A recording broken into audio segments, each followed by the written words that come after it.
You have to break the loop. Kurt asked, so what can I do? How can I do this? How can I break this loop? Dokhum continued, ask yourself if the negative thoughts you have that you might be locked up forever or might even die are in any way helpful to your situation.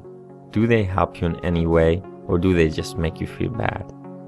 Kurt thought about it for a while and answered, they are not helpful and make me feel bad, but at least these thoughts point me to something I consider a problem.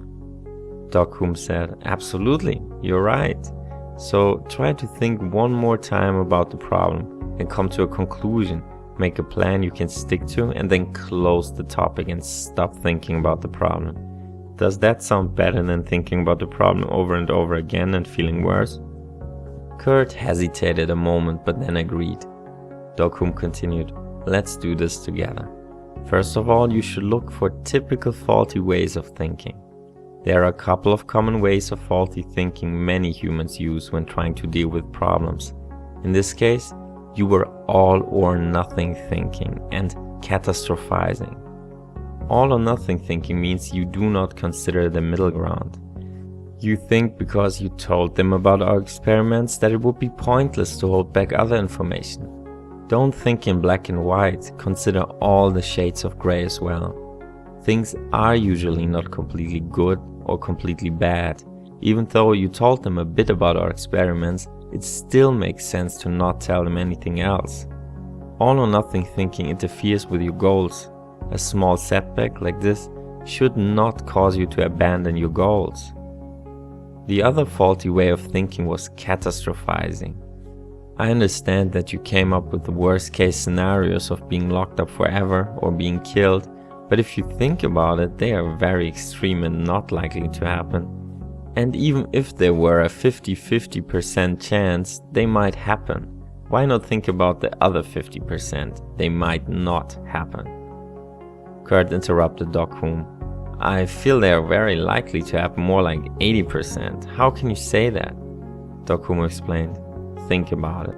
There's no reason for them to kill you. Why?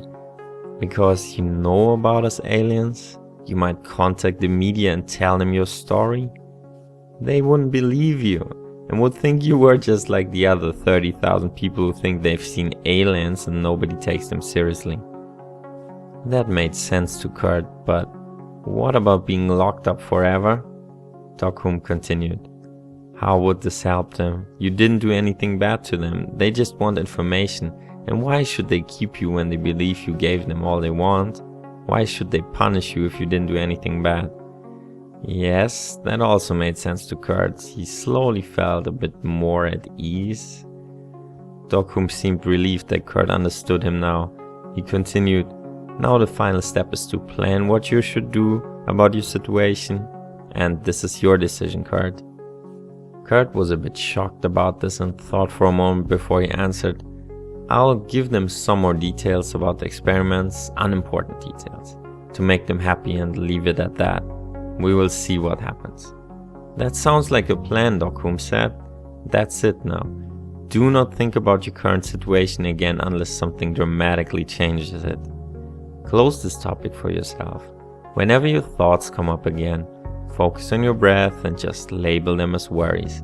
Don't get lost in the details, just keep labeling your thoughts as worries until those negative thoughts fade away.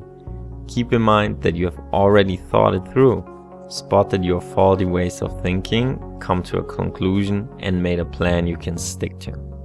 The next time you realize you're thinking about this problem again, just remember that those thoughts are not helpful and that you already have a plan you will stick to. That's it, end of the story. Kurt felt relieved. That's really it, he thought. It doesn't help my situation to keep thinking about it. My plan is well thought out and I will stick to it. And he did. The next time Kurt was interrogated by Frank, he was not intimidated and didn't let any new information slip out.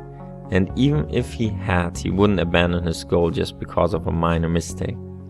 Whenever Kurt felt like he was getting worried or even scared again, he just focused on his breath to stay in the present moment instead of getting swept away by all those unhelpful thoughts his mind came up with. He had thought about the problem in detail once, made a plan that made sense, and by doing that he had done everything he could to get out of here. He had done his best. Now other factors he could not influence would determine what happened next. He accepted his situation and the circumstance he was in. After 2 more interviews with Frank got bored as well on what seemed to be the following day. Kurt was blindfolded and put in the back of a car and brought back to his home. So things worked out. Now he just had to find a way to free the aliens, somehow. In this chapter, Kurt connected what he had learned in the first 2 chapters. We humans tend to think about things in a loop and try to solve our problems by thinking about them over and over again. Often we make mistakes in our way of thinking because we do not judge our situation objectively or try to predict the future. The solution to this is to analyze your thoughts with the ABC model, or even better, the ABCDF worksheet. Spot faulty thinking, replace it with helpful thoughts, make a decision on what to do next, and just stick to it. You accept the situation instead of constantly comparing your desired state with your current state. Whenever your negative feelings come up again, you just label them, and instead of getting attached to them and trying to solve your problems by thinking about them over and over, you just let them fade away. You have made a plan, you will stick to it, and that's all you can do. Mindfulness meditation helps you to see more clearly what's going on inside of you, and the ABC model gives you a structural framework to organize what you find.